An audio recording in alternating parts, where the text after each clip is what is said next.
Hey YouTube, what's going on? It's David Gamer here. Today we have some more Warhammer 3 news. In this news, we're going to be looking at the campaign map for Warhammer 3. CA just released the new trailer, and I'm going to be doing a review on it. So let's get started.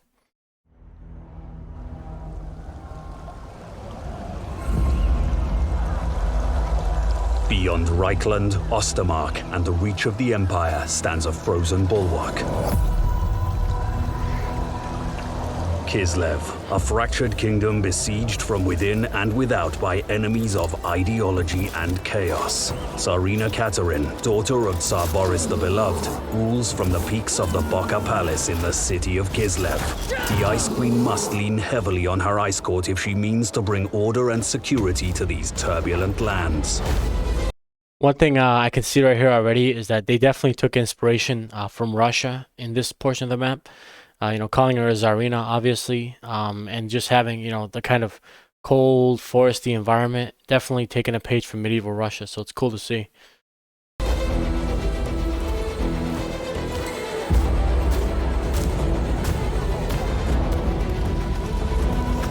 We got to call out those ice tigers. They look absolutely sweet, and definitely are going to be ferocious on the campaign map, so another absolutely sweet addition.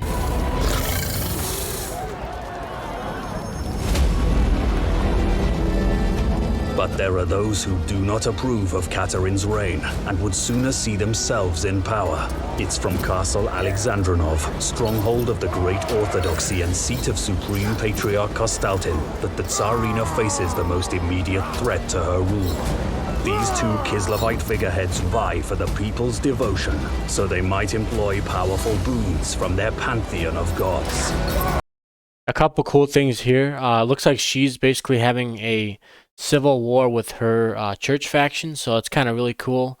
In medieval Russia, there was a little bit of tension between the church and the actual czars, and it looks like they're taking a page straight from medieval Russia and bringing it into Warhammer 3. So a weird combination, but the politics here is pretty cool. So it's good to see that she's fighting with this religious faction. Looks like we have a magic also going to be involved, and it looks like this is probably going to be one of the tougher starting positions because there's already a civil war going on.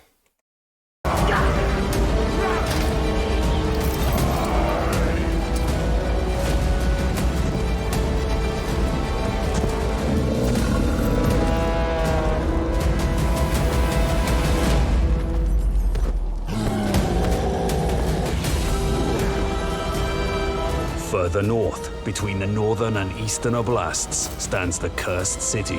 Prague is the bastion of the north, a title earned through blood, corruption, and endless siege.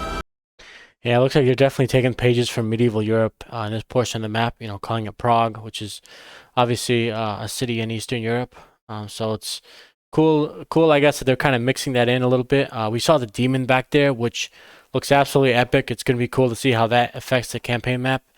And it's definitely something I look forward to. A dying, tainted beast thrashing against the inevitability of its fate.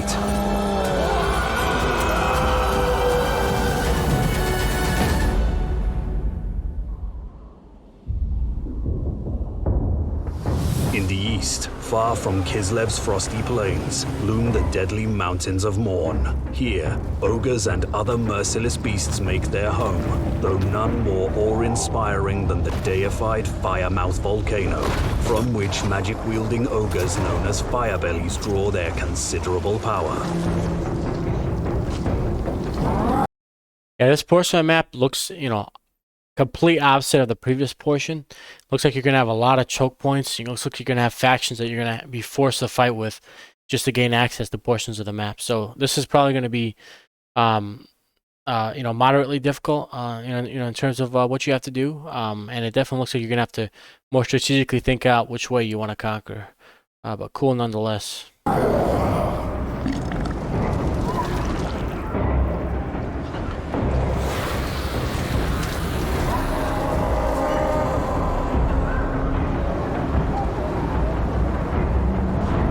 I also like the skull and bones everywhere. It just adds to the eerie feeling of these mountains. As you can see, like the huge, spinal skeleton to the left or to the right, sorry, over there, adds to the eerie feeling of these mountains.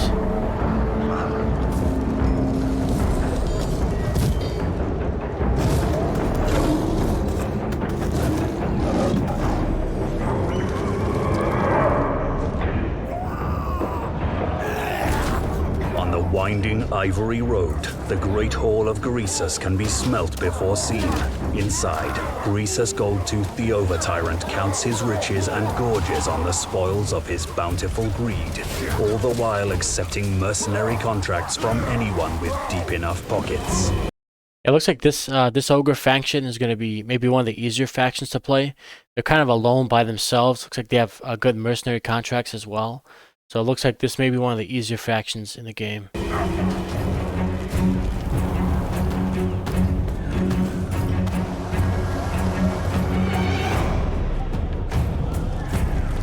Further east, straddling the border between the mountains of Morn and Grand Cathay, is the narrow Worm Pass.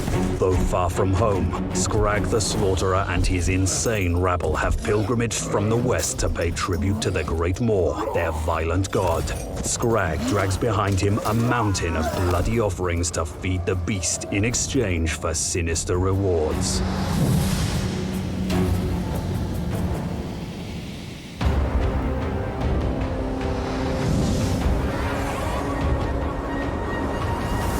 Bordering these terrible mountains are the isolated lands of Grand Cathay.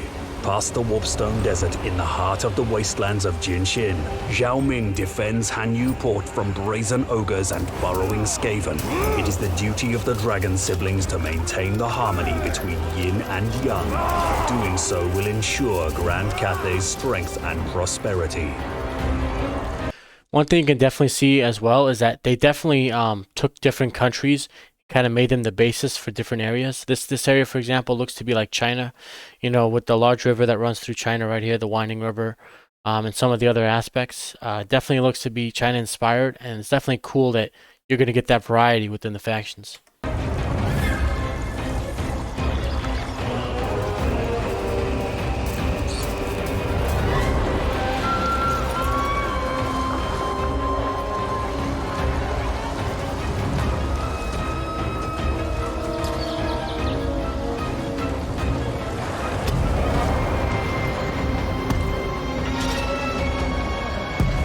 On the most eastern edge of Grand Cathay is the capital city of the Celestial Loyalists, Wei Jin, above which hangs the Celestial City, home of the Dragon Emperor.